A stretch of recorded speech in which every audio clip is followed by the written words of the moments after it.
Welcome to XYPN Radio, where your host Alan Moore brings you into a community of fee-only financial planners who want to profitably and successfully serve Gen X and Gen Y clients. If you're ready to get the knowledge you need from leaders in your field, learn from forward-thinking advisors, and take action on your own goals, XYPN Radio is the show for you. Here's your host. Hello, and welcome to this episode of XYPN Radio. I am your host, Alan Moore, and I am so thankful and excited that you've joined me today. This episode features an interview with Jude Boudreaux, who is the founder of Upperline Financial in New Orleans. Jude spoke at our conference back in September of this year, and it was so well received. I knew I had to have him on the show just to talk about his journey. Jude is gifted, honestly, at being extremely authentic and very vulnerable, especially in this interview. He's been through a lot personally and professionally, and his story is really amazing and something I am thrilled to be able to share. And his career journey through, being an employee all the way through launching his firm, as well as some personal things that happened in his life that really drove him to the place that he is today. So I'm going to apologize now that the audio quality for the first half of this show isn't ideal. We apparently were having some internet issues that we did not realize. Thankfully, our audio production team is awesome and helped make it a little bit better, but I just felt like the content of the interview was too good to not put it up. So even though it's a little rough at times, I apologize, but I think it's absolutely well worth a listen. Now, remember, you can join our VIP community at xyplanetwork.com/VIP. Many of the things that, Jude and I are talking about are things that we're hearing and questions that we're hearing from folks in that community. So I encourage you to join. You can ask Jude questions there and interact with other listeners. Now, this month's shows are brought to you by Financial Planners Assistance, providing compliance services to financial planners and other investment advisors since 1982. Financial Planners Assistance is a boutique consulting firm that provides the personalized compliance services firms are looking for. Check them out at www.financialplannersassistance.com, and you can also listen to our previous interview with their president and senior compliance consultant, Jim Cullen. So without further ado, here is my interview with Jude Boudreaux. Hey, Jude, welcome to the show. Thanks so much for being on, man. Thanks, Alan. I'm really excited to be here. So for any of our listeners that were not at the conference, Jude gave a presentation at XYPN 15 on kind of the first 5 years in business and things he had learned and mistakes he had made and successes he had had. And it was probably the most well-received presentation that we had there. So we're thrilled to have you on today to talk a little bit about just how you came to be the owner of a financial planning firm and launch your own company and be a speaker at conferences. So thanks again for taking the time to be on. Sure. Oh, it's my pleasure. Really glad to be here. So I guess take a step back, and how did you discover financial planning? I mean, how did you discover this was even a career? Did you get your degree in financial planning? So I actually have a degree in finance. My path was a little bit of a different one.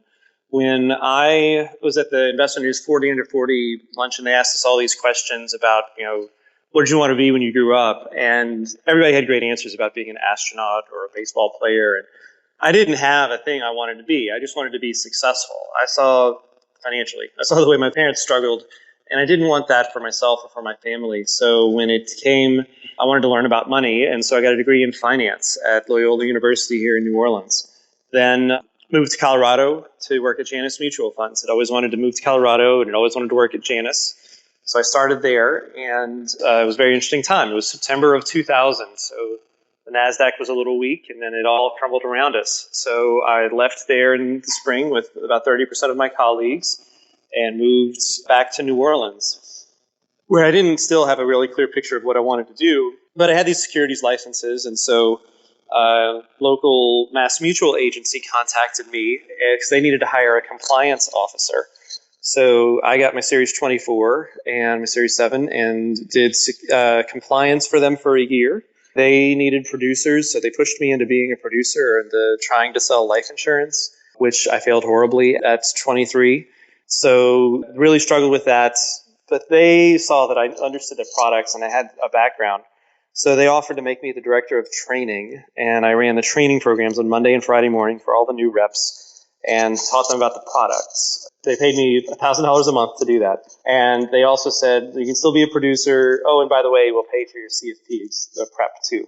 So once they told me that, I was in, because I knew enough about the CFP to see that it was something that I wanted to do and I wanted to work with people. I just didn't want to work with them selling them insurance. So I completed my CFP work in 5.5 months and took the exam right after that. So that started me into the professional side of the career. There was still a couple more years there at MassMutual, running their training program, heading up technology for the office, and then ultimately as the agency supervisory officer while they were in transition between general agents. I left there with one of their producers to found a company called Bell & Grath Wealth Management, and I was there for 5 years as director of financial planning. And it was a great experience to see somebody who I respected a lot and watch how he worked in meetings and the way he communicated with people. It was a wonderful experience for me in learning all about the soft skills of the business, and ultimately thought that it was going to be my business one day. But the further on we got, the more things just looked like they weren't going to be exactly the way I wanted them. And that transition was never really going to happen. So I left 2 weeks before my daughter was born. We had a 3-month transition, but I left September the 8th of 2010. And then Lucy was born on September the 24th. And so Upper Line is just a couple weeks older than she is. And by the way, if anybody's thinking about this as a career path, I wouldn't recommend that. Me neither, I hear you. Yeah, that was a very difficult and stressful time. But especially because I didn't want to attack the client base of the place that I left. I didn't feel like that was a way to honor them for 5 years of paying me a salary and helping me learn about the industry. Not to mention getting me involved in next gen and other things that ultimately led to me starting my firm. So I left. One client came with me because they tracked me down. And so we started with one and grew from there to have a fee-only business that was not based on assets under management, that was based on monthly and annual retainers. We've since grown. We've got about 120 clients. A little over 100 of those are on an annual or retainer that's paid either annually or monthly. And we've been just really thrilled at the way that the business is going. You set out with a plan and a trajectory over 5-10 years of what you wanted to do, and we've accomplished a lot of those things now. Yeah, I always think it's funny whenever you look back and you think about, like, what was I thinking that we launched this around this time in my life? I mean, Sure. I think XYPN Network is 4 months older than my son. So, we have this like fledgling business just getting started with a baby, and it's like, oh, that was a good plan. Right. At the time, it seemed like a great idea. It's like, Sure. Oh, you'll be able to have so much time off with your child. And yeah, like, no. Yeah. It was a really difficult and stressful time, but honestly, I was kind of stay-at-home dad for the first 11 months for Lucy. Not a lot of time to practice, but when I had 4 clients, it didn't matter all that much. There's only so much you could do for those 4 folks. And then it did give me ability to kind of ease into the business without a lot of the pressure that I think might have come other way. And so, like most of the things that have happened for us that we've seen that could be negatives, we do think there were some gifts in it as well. So you stayed home. So was your wife working at the time? I was, and without Karen's support, we would have never been able to do this. So Karen, her background is in org development and talent management. So she was the employee development officer for a marketing company. And so she believed in us and kind of set out to, as we set out to do this, she carried the financial load for us for quite a while, and health insurance and benefits and everything else in a job that she didn't particularly love, but she believed in the vision and she believed in me. So that allowed us to start out and try this idea and see where it would take us.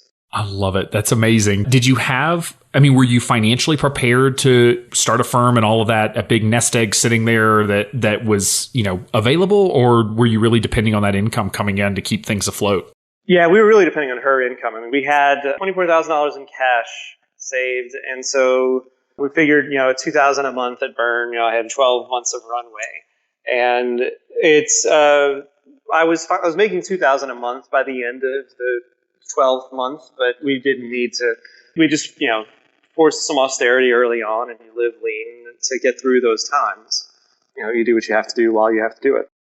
I think that's huge, and something I don't know that we talk about enough. And we had Michael Kitsis on for episode 1 whenever he talked through his career story, and it was the same thing of like, look, you got to live below your means, and whenever you go to start a business, you got to get lean. Oh, yes. And everybody that we've had on this show that has started their own firm, they had to get lean. That was just part of it.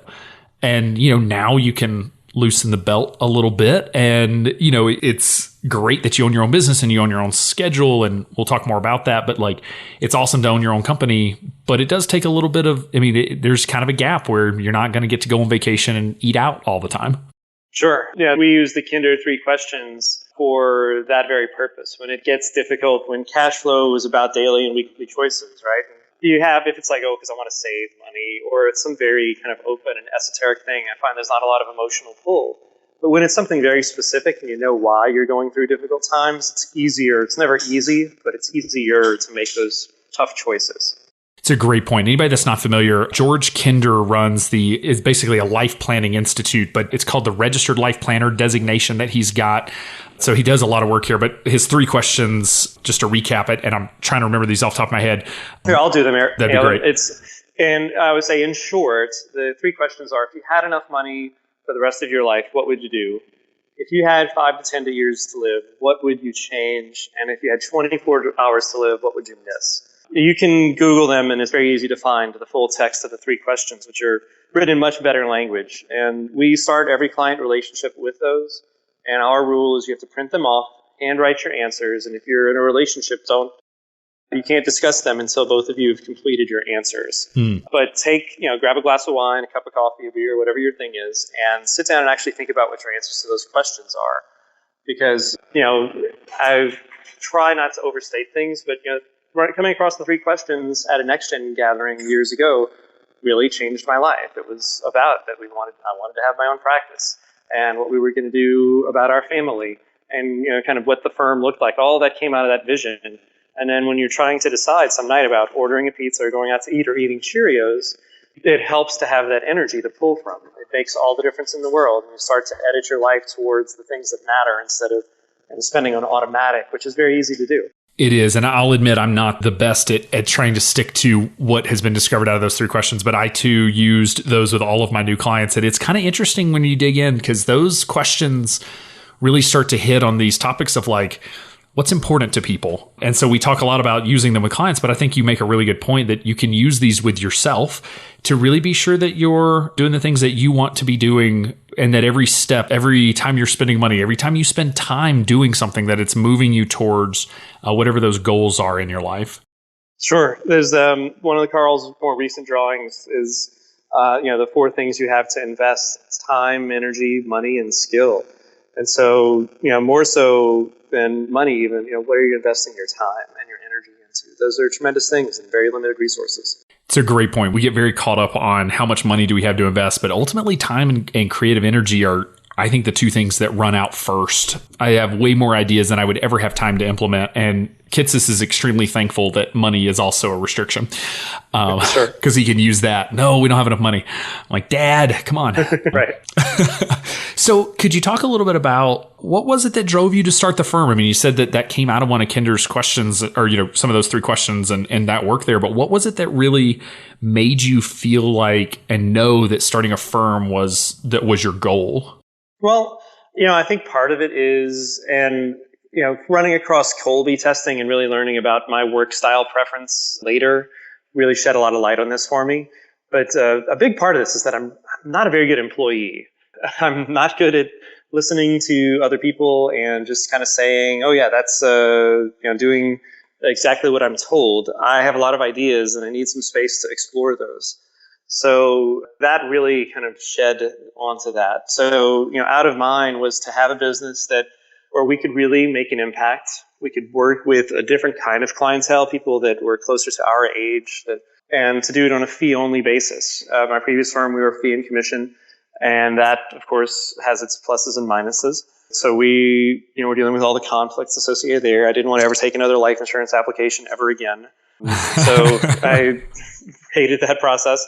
So I wanted to get away from that. And I thought we should just pass those over to somebody else and let somebody else who's got expertise with those handle them. And we're going to handle the things that we can be experts at. And then along that line, too, is, how much money did I want to earn? And I wanted to be in control of my schedule so that we could take extended periods of time off for just my wife and I, and then ultimately for our family as we grew a family and started to have children. So that's what we set out to do. And that's what we're getting to the point now where sometimes I stand around our office at the end of the day, and the office is largely what I had envisioned.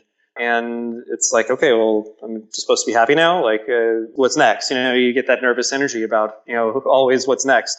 But it has been just a tremendous experience for us in getting to this place and growing to here, to that vision.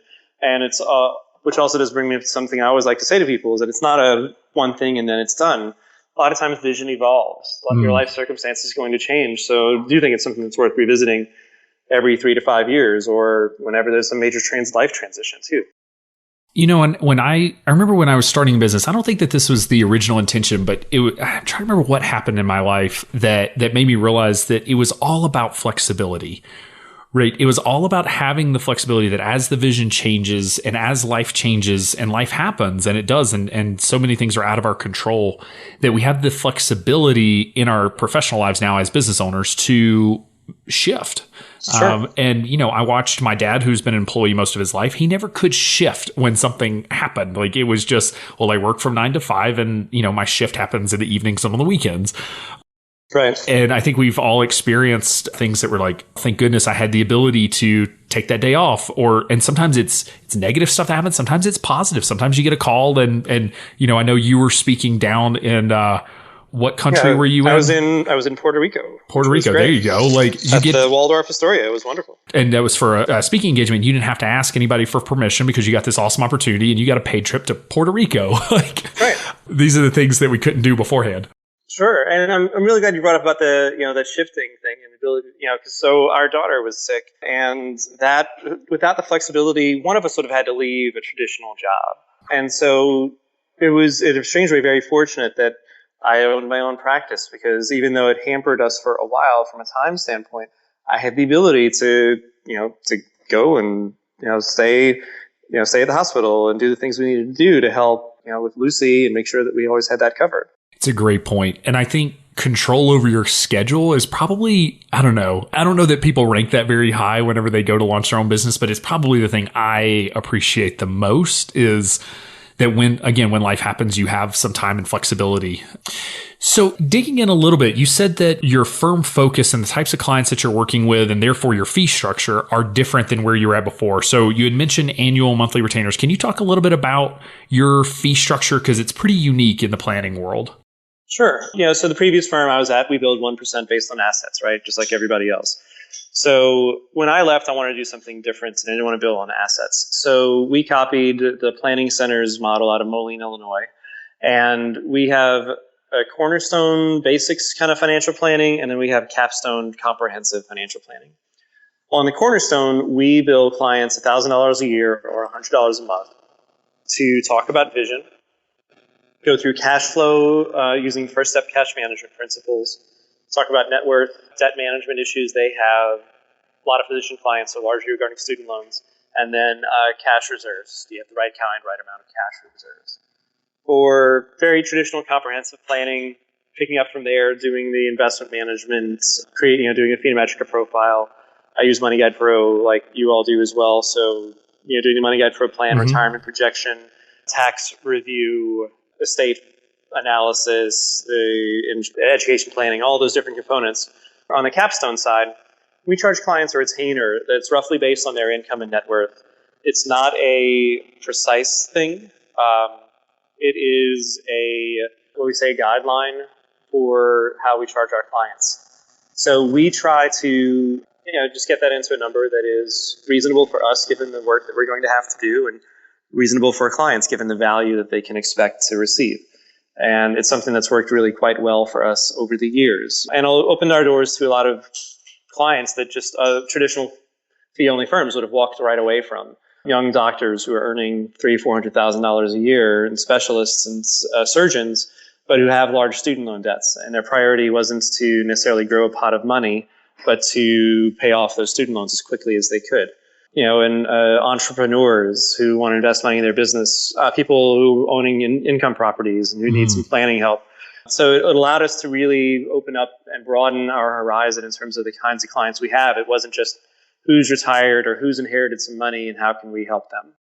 I love it. We actually had Andrew Sievertson. I can never say his last name. I feel so bad in episode 20. So if anybody wants to go back and listen, he's with the Planning Center, which you just mentioned. It's xyplanningnetwork.com/20. And they talk a little bit about this as well. We didn't do the whole episode focused on some of it was career, but just on this net worth income calculation. And I love it. I used it in my firm when I had Serenity Financial Consulting because I felt like exactly what you're talking about was that it eliminated some conflicts of interest. And people will say, like, like, what's the best fee structure? And the answer is there's not one, obviously, but who do you want to serve?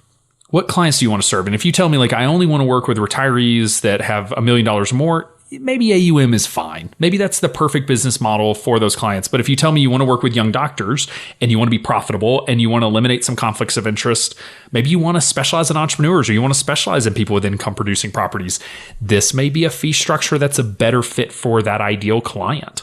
And so it sounds like you're happy with it. Can you talk a little bit about the integration of investment management? Because I know this is one area where you differ a little bit from like the planning center and that they incorporate investment management into that net worth income fee. So how do you help clients with investment management? Right. I don't have a clearing firm. I don't handle any investments directly. So we took a position that we were going to be a separate entity from that. A lot of our clients' assets are simply held directly at Vanguard, and we help them set up their allocations and contributions, and we get duplicate statements and confirmations from Vanguard that come in the mail. Other clients who want to be more hands-off, usually kind of more retiree types of clients, we have a firm called Symmetry Partners based in Glastonbury, Connecticut, that there's a DFA, third-party administrator, and so we use them to implement client portfolios as well. And so it's simply just been a matter of what seemed to make the most sense for clients, and we chose one, and we've just kind of moved down that pathway with it. So you are charging kind of this net worth income retainer, and that includes financial planning and investment advice, but you're not actually doing the management. You're really either outsourcing that to Vanguard or to Symmetry. And then what does Symmetry cost? Is it just like an AUM basis, or do they do flat fee for their clients? No, it's an AUM, and it's scaled. I think their prices are about to go down, but right now it's 50 basis points for accounts up to $1 million and 40 basis points over $2 million, and then 45 basis points in the middle. Okay.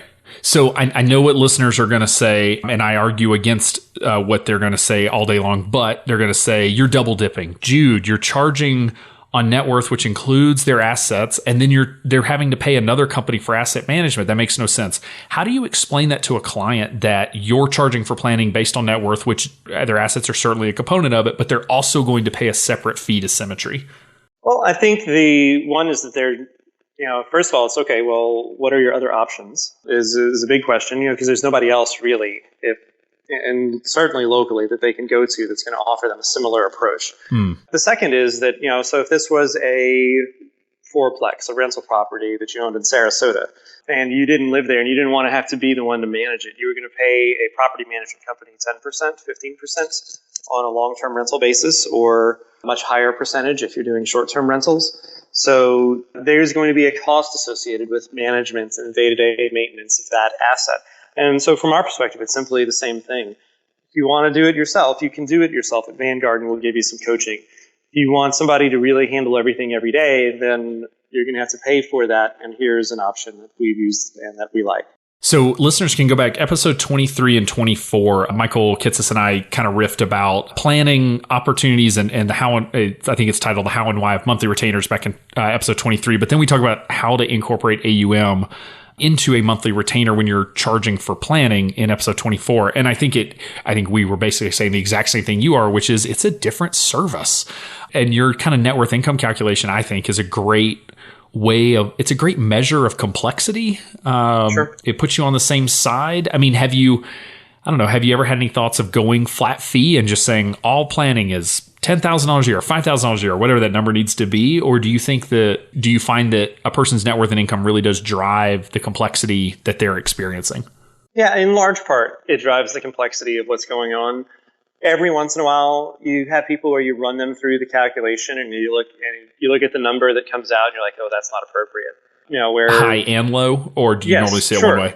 No, both. This morning I met with somebody who is an entrepreneur and is earning 108 a year from the business, but it's growing and has a lot of issues to go through. And if I just did her net worth income calculation, it would have been $1,400. And so I told her it's $2,000, which is what we try to do as a minimum for comprehensive planning. But on the high side in particular, it's one thing to have a business owner with a net worth of $1 million and an income of 100 with 3 kids and 3 529 plans and a retirement plan for him and the wife and a rental property and some other things going on. Or you have Joe and Jane retiree, and he worked for XYZ company for 30 years and they have $1 million 401k, and the kids are all grown and they're financially living on their own. Those might come out as the same calculation, but it's clear when I look at it that one of those has a lot more complexity than the other.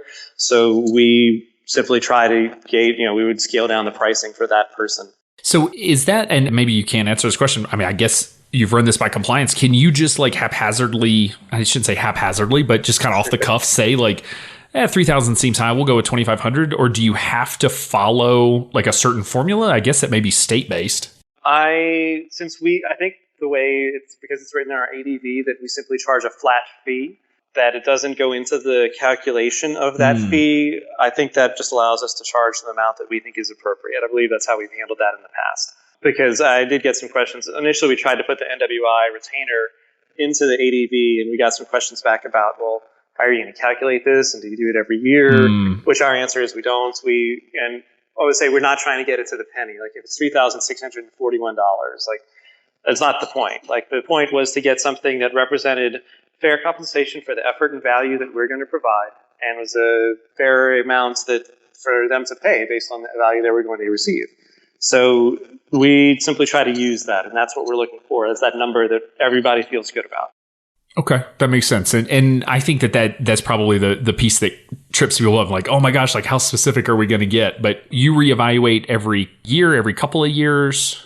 Typically every 3 years. And after reading Josh Brown's thing about, the clients who implement long-term should probably get discounts and we should nudge people towards the things that we want them to do, we're starting to implement right now after the third year, their fees will go down a little. Oh, okay. So I haven't quite exactly figured out the logistics of that, but we are getting into that direction. And I think it was hard to argue against it. As I read it, I was like, oh, that's unfortunate because we're going to start charging people a little bit less. But I think he's right. I thought the reasoning of it was brilliant, and I think he's absolutely right. So we're going to try to figure out a way to make it happen. Understood. Yeah, we'll try to link to the Josh Brown article. I don't know that I've actually seen that, but I have heard him talk about that topic before. So we'll see if we can link to that in the show notes. I think it ultimately comes down to, again, what makes sense for you. And I find if you're really passionate, when you're trying to decide on a fee structure, especially as a new firm, it can be kind of intimidating to do something new and different than you've done in the past. But it's like, if you really believe in it and you really believe that net worth and income is the best way to calculate fees, or you just really believe you should be flat fee, or you think AUM is the greatest thing since sliced bread, you're going to be able to sell it, because honestly, like clients really don't price shop. From my experience, they're really shopping for the best advisor for them, and they want to be able to know that the value you're providing is worth the fee. So that's really what matters. I don't know. Do you agree with that? I agree completely. One of the guys from Dennis Mosley Williams was with Pareto Systems. They're Canadian kind of consultants. And I always remember him when I think about this and his saying, it's all about fit. Right? It's all about fit. Is it the right fit? And I've passed on profitable clients because it wasn't going to be the right fit, and I could tell early on. And I've had people where it's just been such a great fit, and it makes such a tremendous difference. And I think one of the fortunate things about growing your business to a certain point is now, my rule is if I'm not excited to see your name come up on my cell phone, you're not going to get in. Like we're no longer taking people that are questionable fits. We're going to take people who are a good fit for us and who want the things that we do and who are willing to pay for that. We don't really seem to get any complaints about that as long as we do a good job of delivering the service that we think we can.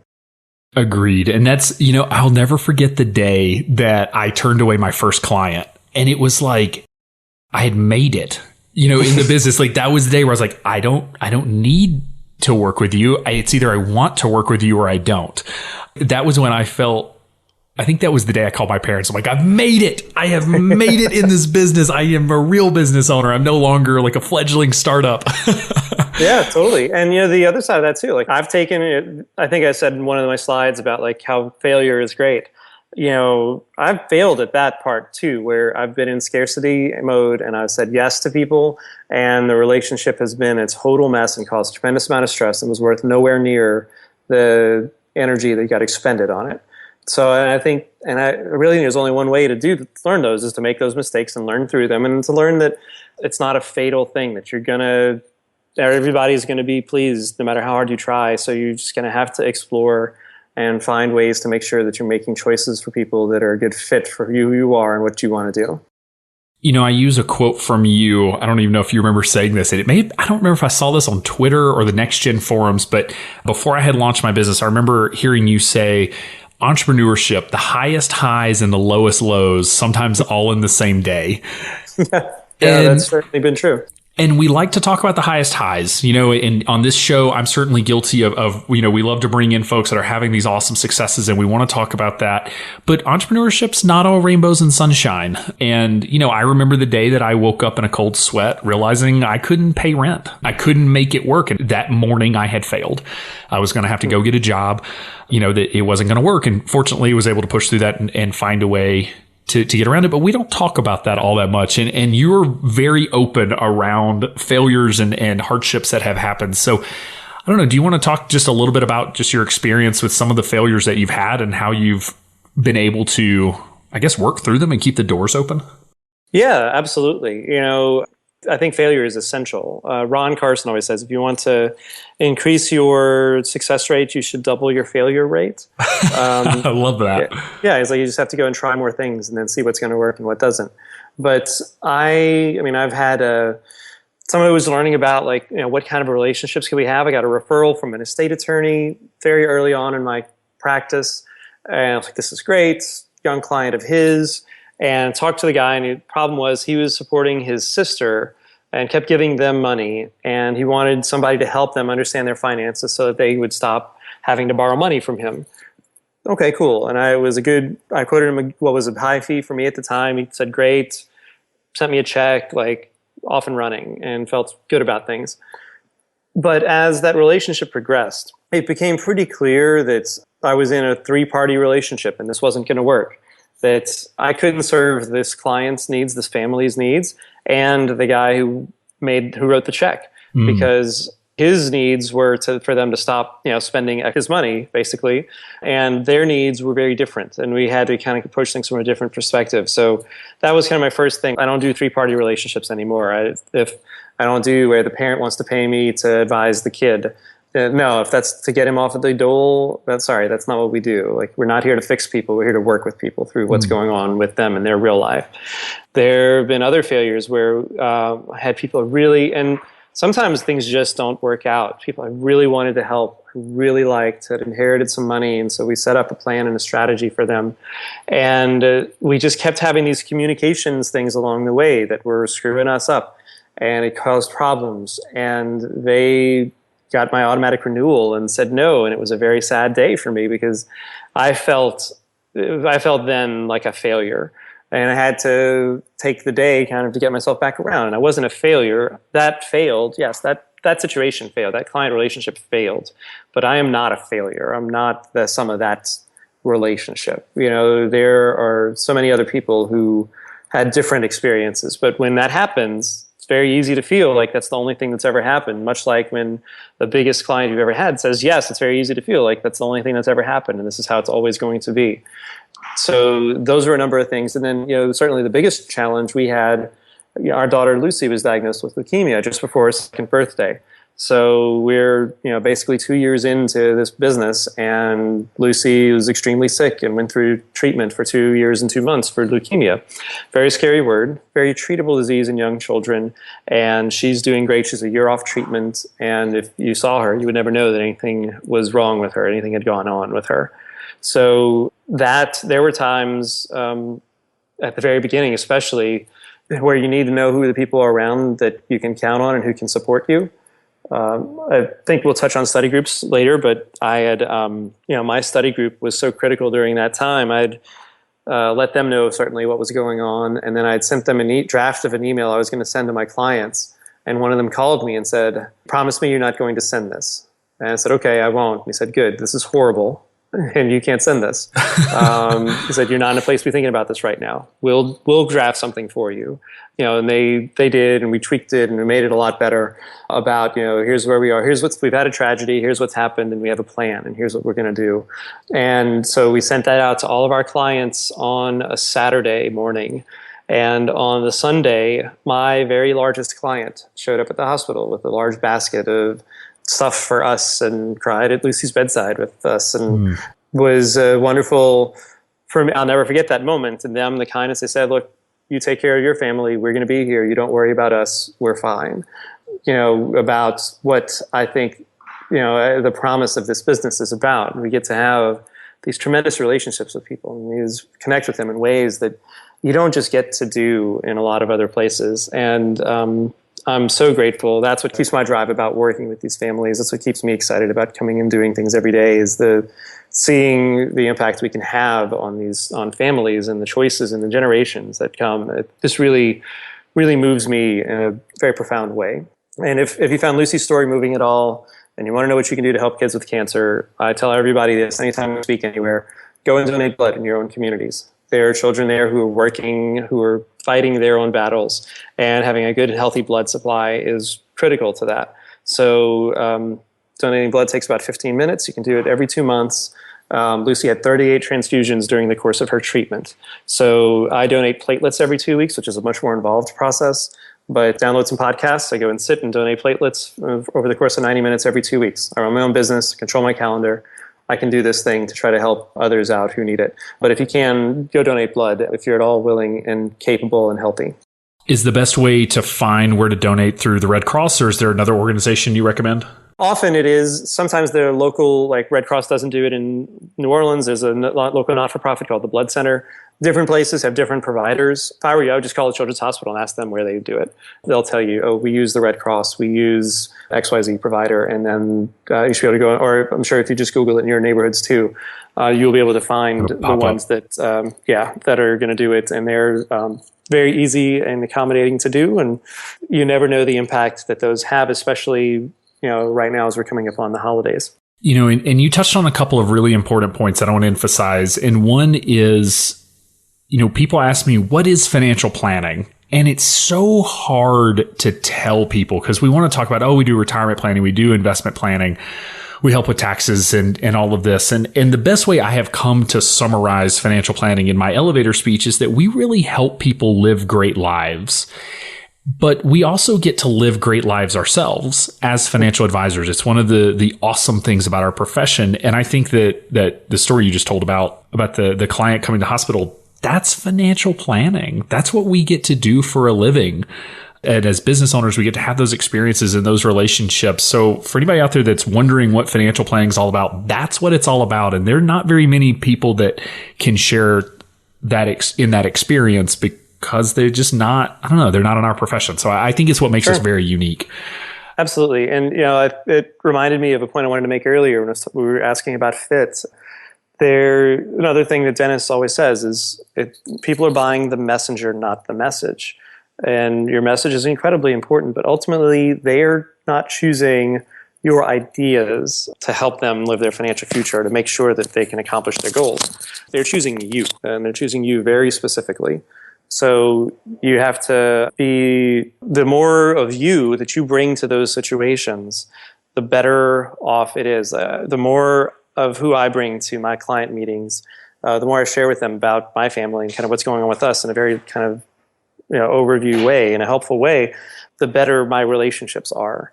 I've always said financial planning is much more art than science. And I think that when, especially for our college students or CFP certificate students that are listening in, we hear financial planning. And again, we think numbers. And in reality, numbers are a very, very small part of what we do. Financial planning software is very fancy. You put in some numbers and it spits out an answer. And that is not real financial planning. Sure. And thank goodness, because if it was, then, everybody, we've all got Microsoft Excel. I mean, we can figure out the numbers part. But it's about the people part that makes this all work. So along with the study of retirement planning and estates and everything else, I take everything I could about psychology and communication, because that has made the difference in my life, I think, and in my practice and ability to connect with people. So valuable to have those extra soft skills. That 5 years I spent working with another planner, just seeing how he went about relationships and how he handled it. And I like that. I would like to do that. I wouldn't do that. That tremendous window that I think these apprenticeship kind of things get in our industry, I can't recommend enough. It makes such a difference in the way you communicate with people. So I very, very strongly recommend you do that. Completely agree. And the other point that I want to pull back out of your story is that no one does this alone.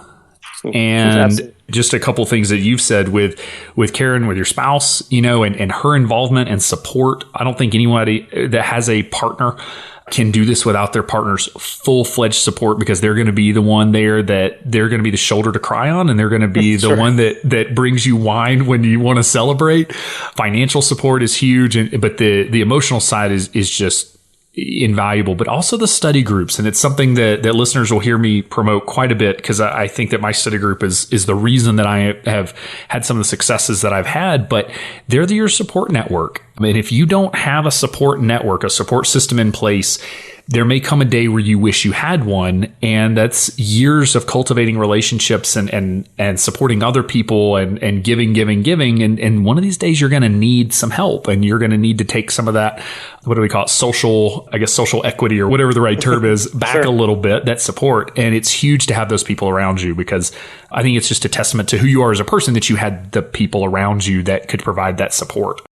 Well, it's made, my study group has been the most dynamic force in my life outside of my wife and my kids. They're my closest friends. The night Lucy was diagnosed, I called 2 people, and they were both in my study group. And it wasn't about my business or anything else. It was just I needed people who talked to me, who knew me and could understand what was going on. And those are the first people I thought of. If one of them called and said, look, I can't tell you why, but I need you to come here, I could call my wife and say, look, I'm going to Minnesota. I'm needed, and I don't know when I'm going to be back, but I'll let you know exactly what's going on once I get there. And she would say, okay. And she would know that was what's going on. I trust them absolutely implicitly, and they have made a tremendous difference in my life. And of the things many things I have to be fortunate and thankful for, they are by far, again, behind my wife and kids, they're the biggest thing. And we recently wrote a blog post. We can link to it in the show notes. And I believe we actually featured your study group in there along with 5 or 6 others, mine being one of them, and just kind of how they're set up, how to find study group members, how to meet, all of that sort of thing. But if you're looking to form a study group, look out there for the people that are in a similar career position, looking, kind of have the same goal, the same vision in mind, for where they want to go. Mine was 4 of us that were starting businesses focusing on Gen X, Gen Y, using monthly subscription service, which sounds a lot like XY Planning Network, because that's where we came from. But find the people around, and you can join our VIP community at xyplanningnetwork.com/VIP if you want, post there and say, hey, this is kind of what I'm looking for, and try to find the people. And sometimes it's trial and error. You go through some members that may be a good fit, maybe not a good fit, but find those people to surround yourself with, because that's going to be huge for long-term success. Sure. We started out with ours as people who are going to be successors and buying firms that they were in. And of that, 3 of those did, but other 3 of us didn't, and have left and going on to do other things. But it was through that group that we were able to kind of figure that out. And it's made such a difference for me. I mean, it was the push to do this, the support when I needed it, so many things, even tools and templates and sharing of information and families stuff, it has been, and they've been through all of it. They've been there when, having a very sick kid is not easy on a marriage, and, through the worst parts of that to, the best times, which we've had it's been just a tremendous year for us. And, and so they get to celebrate with you as well. But, I would strongly recommend you find a group of people that you can try on and trust and talk about things and see about, the 3 things I think for clients need for each other. If you've got a married couple: alignment, accountability, momentum. Study group is very much the same thing. Like, are we alignment in core beliefs about how we're going about this thing? Can we have some accountability to each other for the things we say we're going to do? And can we build some momentum? Get some actions moving forward? I love that. I've never heard that before. So that's an awesome way to think about how to actually make the study group successful. So in addition to study groups, any other big tips for kind of new planners starting out, especially as they're looking at launching their own firm, kind of your, I guess, keys to success that you have? Anything that we haven't already talked about? One thing I had a conversation with somebody last weekend about is you need to do more. To use the Seth Godin term, you have to ship.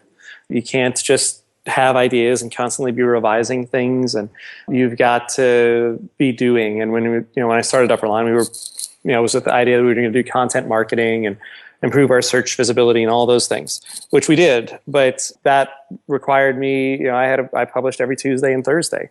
And now my blog maybe gets a published post a month because we've just been busy doing other things. But you have to be willing to ship. You have to be willing to put those ideas out there and try them to see if they're going to work or see if they're not going to work. I've had things that we've tried that haven't worked really well. And I've had other things like this pricing thing worked great. The mind mapping thing has worked out tremendously. And so we had to be willing to take a shot on them and see if it was going to work. That's a big one. Attend national conferences. I know it's an investment. It's difficult early on in your career especially.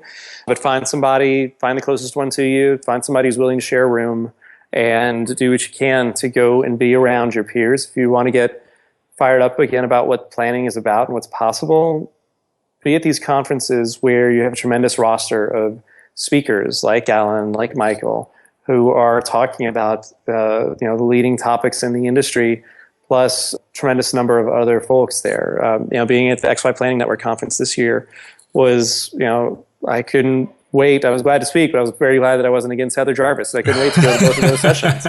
And I have so many notes from that, and I use it so much. So be pursuing your passion and creativity along those lines. And then I think, find time and invest in you.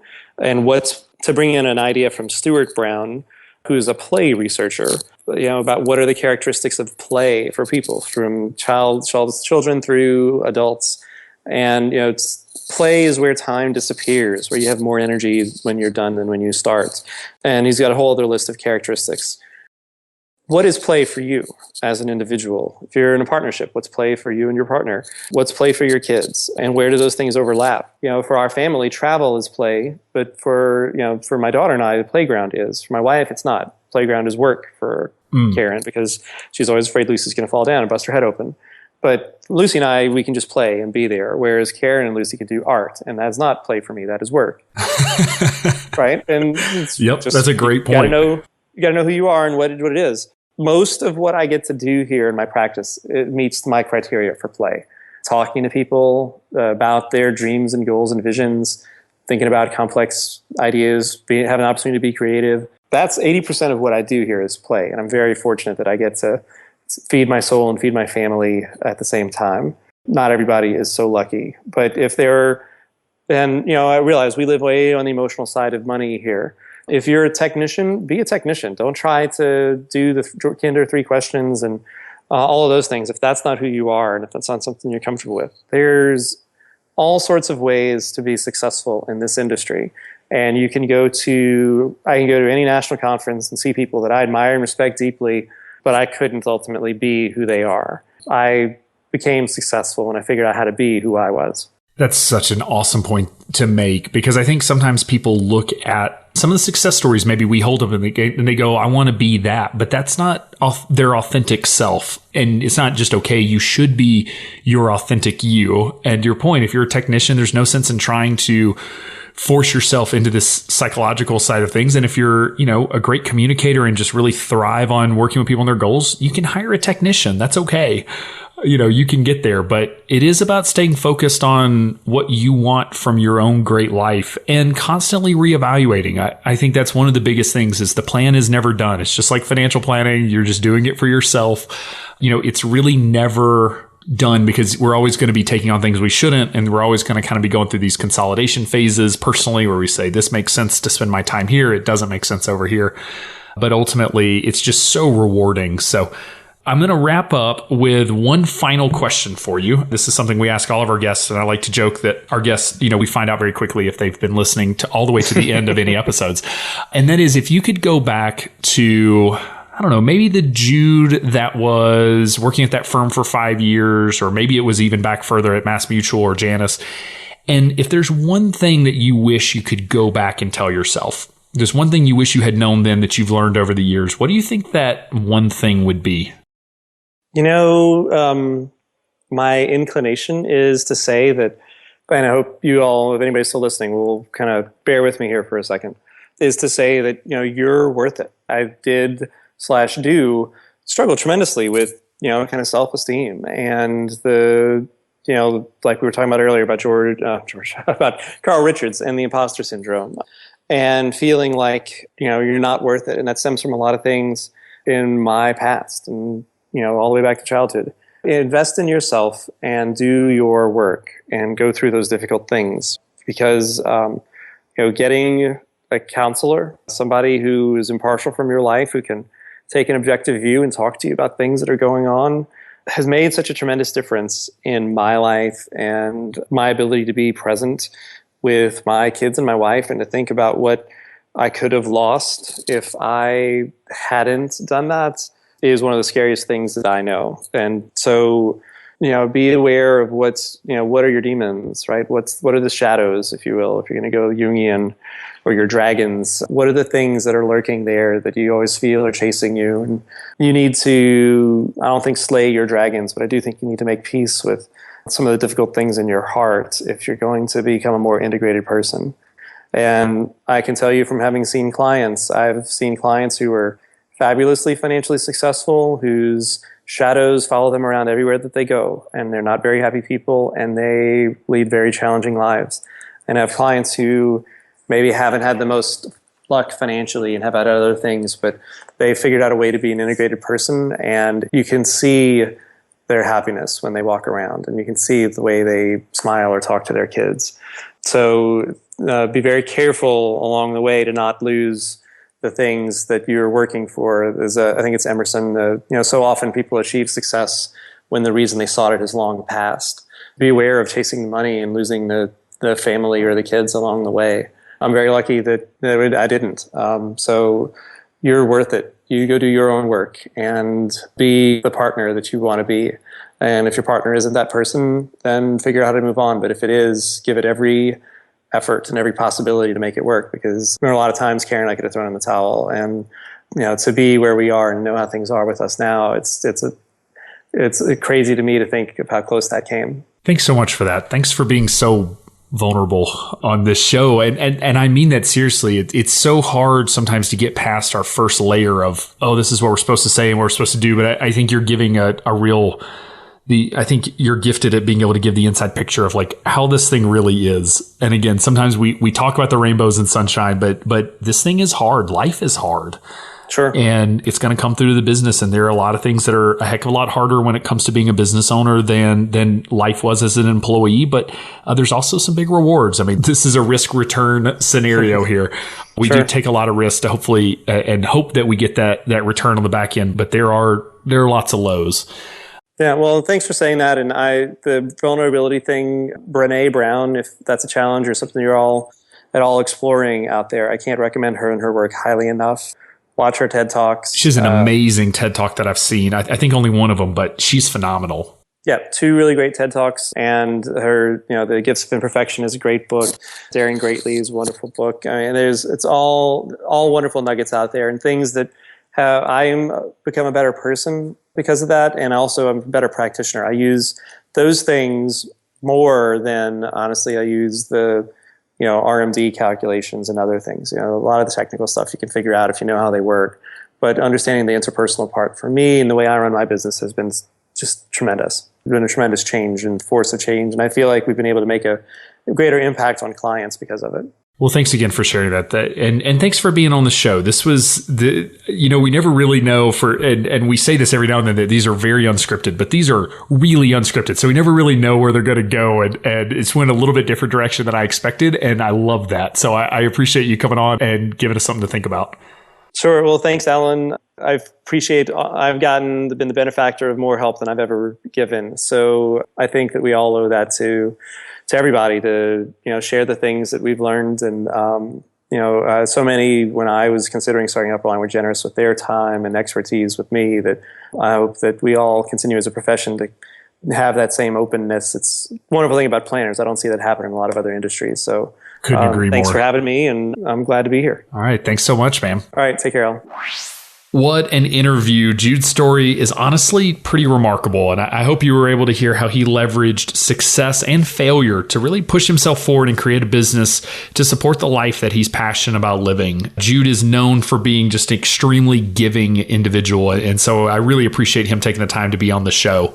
Now, remember that you can check out the show notes with all the resources that we mentioned in this episode at XYPlanningnetwork.com/26. This month's episodes are brought to you by Financial Planners Assistance, providing compliance services to financial planners and other investment advisors since 1982. Financial Planners Assistance is a boutique consulting firm that provides the personalized compliance services firms are looking for. Now, I've personally worked with Financial Planners Assistance since launching my firm back in 2012, and I can't say enough about the awesome service and support I've received, even including going through an audit by the state of Wisconsin. So you can check them out at financialplannersassistance.com, and you can also check out our interview with Jim Cullen, their president and senior compliance consultant. So thanks so much for joining us today. We'll see you next time. You're not alone, and you're not crazy. It's scary starting, building, and growing your own financial planning firm. And that's why we put together a free private community just for you, the Cutting Edge Financial Planner. Go to XYPlanningNetwork.com/VIP or text XYPN Radio to 33344 and join a network of thousands ready to change the lives of Gen X and Gen Y clients.